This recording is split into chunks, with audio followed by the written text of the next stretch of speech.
This year, the real tough cream puff is having his 20th birthday, and what a duo of decades it has been.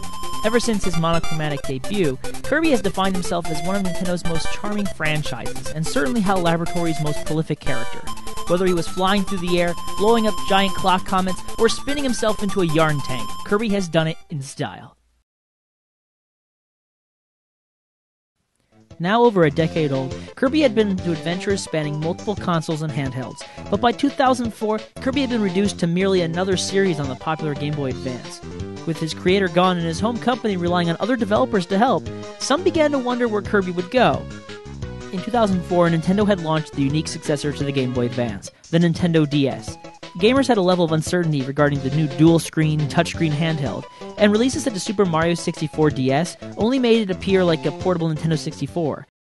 Opinions of many such critical gamers shifted when, in June 2005, HAL released Kirby's first Nintendo DS release, Kirby Canvas Curse. In Canvas Curse, Dreamland is turned into a world of paint by an evil witch named Dracia. Making chase, Kirby ends up in her painting world, and Dracia curses him into ball form. Thankfully, her magical paintbrush falls into your hands, allowing you, yes you the player, to help Kirby fight off Dracia and save Dreamland once again. With Kirby turned into a ball, he does not have much in the way of movement, so his control is regulated to the touchscreen. Kirby moves forward automatically to start, and upon tapping him, he rushes forward in a dash. Or if he has a copy ability, he uses his ability and dashes if he can. Besides just tapping Kirby, you get the ability to draw him a path, drawing a line of paint using a magical brush. Kirby will move along the line in the direction you draw it in, so he can move around in multiple ways. You will have to keep note of how much paint you have left though, as you have a limited supply while Kirby is airborne. While Kirby moves onward to your whim, you also need to take note of enemies and blocks and buttons, all of which can be manipulated by your touch. You can destroy blocks or freeze enemies in their path, allowing Kirby to attack or avoid them with ease. Some gateways require your touch to open, and others require the pink ball to hit, creating a synergy between your stylus and the in-game hero. The goal of each level is the usual, but each level is also complete with its own set of 3 medals, all of which can be found with the right ingenuity and skill. These medals can be used to unlock music and other options outside of the main game, and they can also unlock challenge levels as well as other playable characters. Not only can these medals be found in-game, they can also be collected through Rainbow Run mode, requiring limited time or paint to beat a level. There are only 3 boss battles outside of Dracia herself, and each of them is played out in a minigame. Paint Roller forces you to connect the dots of each unique drawing before a bomb takes out Kirby. Kracko is fought in something akin to Arkanoid, except you draw the panel, bouncing Kirby back at enemy and block alike. Finally, King Dedede puts you in control of a runaway cart, guiding Kirby to flying food items in order to speed up and beat the evil king. Only once every world has been passed will you finally get a chance to fight a boss using the main game mechanics, but it's totally worth the wait. Kirby Canvas Curse was the game that showed people that the DS could handle, and it received praise across the board for its unique gameplay mechanics. It was no massive seller, but it had the reception and initial response to keep it among the top-selling DS games at the time. In 2006, however, Kirby would return to more traditional gameplay with flagship's second full Kirby adventure, Kirby Squeak Squad. Squeak Squad begins with our hero about to enjoy a big slice of strawberry shortcake when he finds that his stash has been taken away. He thinks King Dedede is to blame, but he quickly discovers that a group of pirate mice called the Squeak Squad has taken his food for themselves. What results is a wild goose chase around Dreamland, all for a piece of cake. Squeak Squad returns Kirby to a classical platformer experience, although this time the use of the second screen integrates itself greatly into the mechanics. Everything that Kirby swallows ends up sucked into his stomach, which is located on the DS's bottom screen. Anything that is in a bubble remains in his stomach until it is popped, releasing whatever's inside it. This allows special healing items and even copy abilities to be stored in his gullet for a time. Using the touchscreen, players can merge certain items together, creating Maxim tomatoes or even 1-ups in the process. Also, provided he gets special copy scrolls, Kirby can combine copy abilities to create special new attacks, such as Fire Sword. These copy scrolls can also improve Kirby's abilities outside of merging with others, such as doubling the size of his hammer attacks or giving Spark a more plasma effect. Besides boosting Kirby's usual weaponry, Squeak Squad introduces a few new unique copy abilities, including Metal, Bubble, and Animal. Yes, Animal. Though the most unique copy ability in this game is the Ghost ability, allowing Kirby to possess most enemies in the game. Too bad he gets access to this one a little too far into the game. The environment is also useful when using copy abilities in this game, as certain attacks affect the landscape directly. Who knew Kirby started forest fires? Maybe he is more villainous than I suspected. Outside of food and copy abilities, Kirby's stomach is equally useful in carrying treasures, which he can find in each level. These take up space though, so not everything can be stored in him at all times. He's not a walking bag of holding. Occasionally, the Squeak Squad will attempt to steal large treasure chests away, and in that time, Kirby needs to fend them off and take the treasure away if he wants to guess what's inside. The Squeak Squad member you face ranges from Storo, the brawn of the group, to Doc, the brain. I shouldn't forget about their leader, the powerful Daroche. After escaping from or defeating the attacker, Kirby can finally open his treasure, which can contain keys for bonus levels, sprays to change his color, and pieces of artwork puzzles. Man, this treasure better be worth it! Outside of those elements, the game is pretty much a standard Kirby affair. Despite the little additions to the gameplay, fans and critics alike were not thrilled. The game felt too simple compared to the previously masterful Canvas Curse, and reviewers did not find the touchscreen stomach to be too useful in-game. Still, the game would become a success in sales. But unfortunately for Flagship, it would be closed shortly thereafter. After Kirby Squeak Squad, the hero of Dreamland laid low for an extended period of time. Yes, there was Kirby Superstar Deluxe for the DS, but by 2010, many wondered if Kirby was ever coming back to consoles. Well, that E3, Nintendo unveiled a unique Wii platformer looming in the horizon, Kirby's Epic Yarn. Kirby's Epic Yarn was developed by Goodfeel, a developer who had worked with Nintendo before on Wario Land Shake It and Luxley's lineup. The game started development as a new property entitled Keito no Fluff, or Fluff's Yarn. Originally starring Prince Fluff, the game turned into a Kirby adventure mid-development, and in October 2010, Kirby's Epic Yarn was released, to much acclaim. In Kirby's Epic Yarn, Kirby is walking through Dreamland when he encounters a tomato and tries to eat it, unaware that it belongs to the evil sorcerer Yin Yarn. The magician sucks Kirby into a magic sock, warping Kirby into the magical world of Patchland, a land made entirely of fabrics. In the transition, Kirby is turned into yarn. Being made of yarn prevents the ex-puffball from inhaling, but thanks to the metamato he ate, he was able to transform and use his body to defeat enemies. He saves Prince Fluff from a yarn monster, and he finds out that Yin Yarn has torn apart Patchland, needing strands of magic yarn to pull the world back together. Kirby decides to work with Prince Fluff to save Patchland and stop Yin Yarn from committing his malicious deeds once and for all. Kirby's Epic Yarn is a platforming adventure that deviates heavily from the classic Kirby formula. Kirby can no longer inhale enemies and gain their powers, but instead, he can throw a portion of himself out to grab onto enemies and unravel them into balls of yarn. He can then subsequently throw said balls of yarn at others, destroying blocks, enemies, and other things in Patchland. Cooperative play has returned, with the second player assuming the role of Prince Fluff. As Patchland is made of a multitude of fabrics, just about every mechanic in the game is fabric-based. Kirby and Fluff can manipulate the world by pulling threads or opening zippers to reveal new pathways. Quicksand unravels like a striped sweater, and massive snowballs are made of soft cotton. Those of you with cold dead hearts might want to avoid this game if you don't want to die from cuteness. Oh, it's so cute! Get it away from me! Besides using fabric abilities, both Kirby and Fluff can transform into a number of vehicles and forms. For example, both heroes can change into a duo of UFOs, abducting enemies and subsequently letting out massive blasts of energy. They can become a rocket-powered off-road vehicle to race against other yarn beings. They can even become fire engines, shooting water all over the burning landscape. However, perhaps the most destructive form is the tank, which decimates everything with its giant missiles. Outside of these transformations and fabric abilities, Epic Yarn has one major change. There is no way to die. Every hit causes Kirby or Fluff to bounce backwards and shoot a large portion of their inventory over the screen, but even falling into pits yields nothing other than a cute visual of the yarn heroes being pulled back onto land. The game focuses not only on completing levels, but also collecting a large variety of beads. The bead count leads to different colored metals, from bronze to gold. So while there is no death, there can be failure to some extent.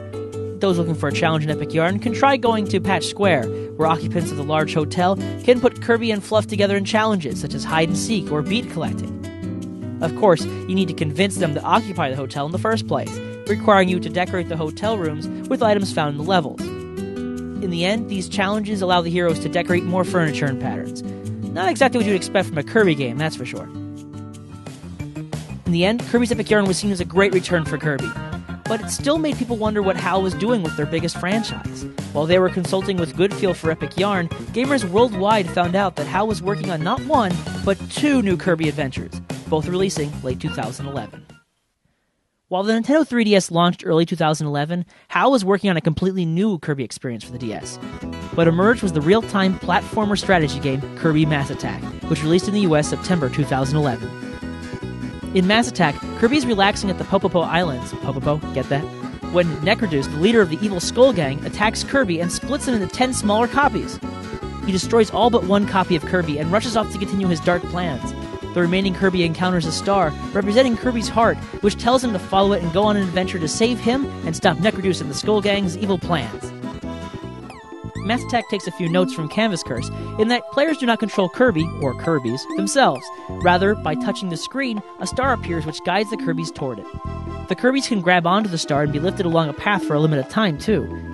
The star can also dictate to the Kirbys which enemies to attack when, whether by tapping the enemy directly or throwing individual Kirbys toward it. Guiding Kirbys to fruit build their meter up, and at certain points, it creates another Kirby, up to 10.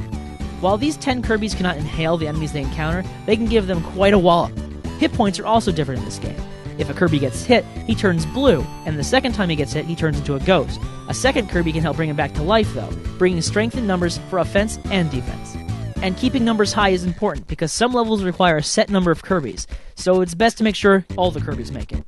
What is equally important is to collect as many medals as possible. These medals populate the many stages, whether they're hidden in roots, close to extreme danger, or just waiting behind a closed path.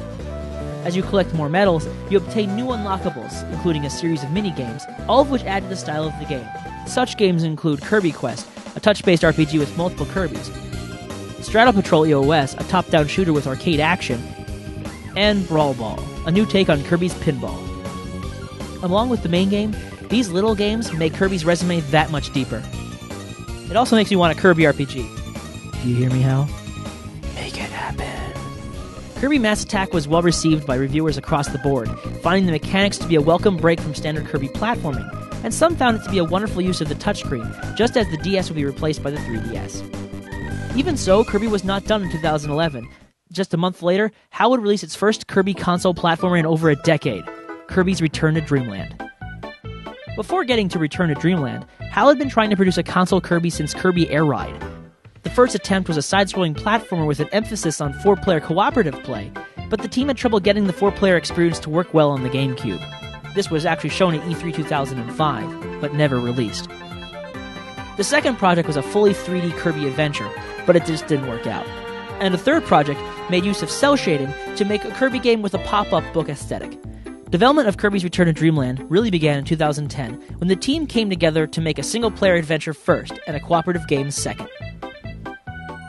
Kirby's Return to Dreamland is a return to the classic Kirby style of gameplay, with a few additions to multiplayer options and then some. In this adventure, Kirby is running away from King Dedede and Bandana Waddle Dee when they and Meta Knight spot a hole in space.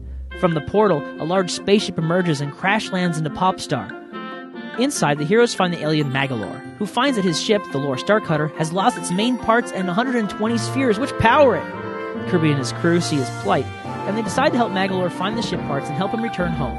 With that, another Kirby adventure begins, this time with his friends in tow. The adventure plays like any other Kirby side-scrolling adventure, tasking Kirby to reach the end of each level and, at the end of each world, defeat a boss to retrieve parts of the Lore Starcutter. Kirby has a standard inhaling ability, but this time, as players shake the Wii Remote, Kirby proceeds to inhale even harder, prompting large blocks and even large enemies to fall prey into his maw. Inhaling massive amounts of items results in even bigger star spits, creating more destruction in its wake. Also beyond his inhaling ability, Kirby has a few new copy abilities, including the Leaf ability, the Whip ability, and Water ability. These abilities help Kirby move around significant dangers or collect otherwise unattainable items. While there are a number of new copy abilities in Return to Dreamland, Kirby can also receive super abilities, which are timed, highly destructive copy abilities located in specific areas of the game. Here are some examples. Ultra Sword gives Kirby a massive slashing ability to cut down just about anything in his way. The Monster Flame allows Kirby to conjure up a horizontal beast of fire across the screen. And finally, Snowball turns Kirby into a giant snowball, crushing any pin or enemy in its path. There is no messing with the Super Kirby. At the end of each of Super Kirby's destructive feats, a portal opens up, letting Kirby and his friends venture into an unstable dimension to recapture energy spheres from evil beings called Sphere Doomers. In these areas, Kirby and company need to rush through as fast as possible or risk being crushed in the collapsing space. The game's most challenging areas take place in this dimension, because it takes not just skill to get through, it also takes speed. Kirby's Return to Dreamland can be played all well and good alone, but the game feels its best in cooperative gameplay. Rather than call helpers to assist, up to 3 friends can join in a number of forms. The game allows everyone to be a different colored Kirby, although the pink Kirby is the one leading Puffball no matter what. Otherwise, players can choose to be one of Kirby's friends, each with their own perks. Meta Knight slashes his sword quickly and uses his cape to fly around at will. King Dedede uses his large body to swing a hammer with ease. The game's only newcomer is Bandana Waddle Dee, a slightly clothed Waddle Dee who uses a spear to fend off the game's many foes. Whew, who knew a Waddle Dee could be so deadly? Outside of the main game, the Energy Spheres can unlock 2 extra minigames, Ninja Dojo and Scope Shot. In Ninja Dojo, players have to swipe the Wii remotes at the right time to throw ninja stars at passing targets. In Scope Shot, players work together to shoot down massive mechanical monsters, all while protecting themselves from oncoming missiles. Besides the minigames, the Energy Spheres unlock both practice rooms for copy abilities and challenge rooms, where Kirby has a given ability and a time limit to rack up as many points as possible. As if these weren't enough to build up the game content, there's also an EX mode, allowing players to replay the same game with less hit points and more devious boss fights. Return to Dreamland was given mostly positive feedback when it released, although many saw that the game felt simple after the incredibly unique Kirby's Epic Yarn. Still, the style and light innovation helped keep the game in a positive light. It showed the gaming world that HAL could still do console Kirby justice, even if it was several years late.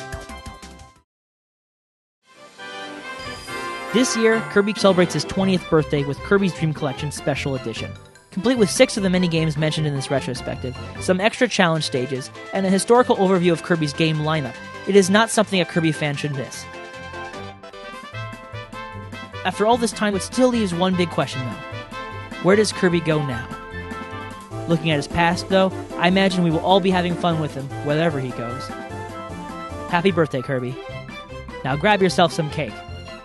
Or inhale it, I don't judge.